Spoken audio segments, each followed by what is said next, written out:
All right, let me quickly give you an overview of how I have structured this course and where you will find the content you're looking for. In the next section, you're going to learn the basics of XAML, and this gives you a good foundation to progress through the rest of the course. Next, we're going to look at layouts, which we use for arranging visual elements on screen. So you will learn how to build user interfaces like these. Next, you're going to learn about images. You will learn about downloading images from the internet or embedding them in your applications.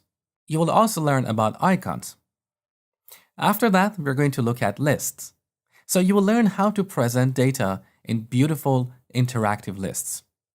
Following that, we're going to look at navigation.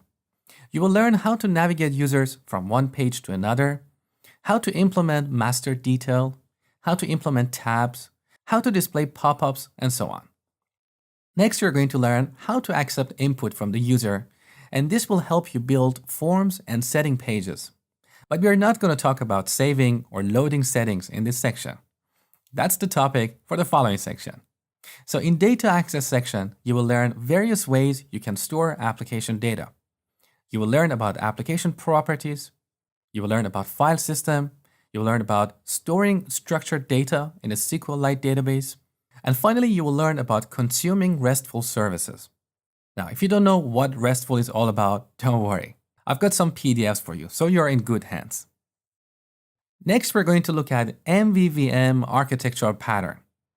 I will explain what MVVM is, when you should use it and why, and how to implement it. But briefly, we use MVVM for decoupling our application from a presentation framework like Xamarin. And we do this for testability. So at the end of this section, I've got a short video where I show you how to unit test your view models.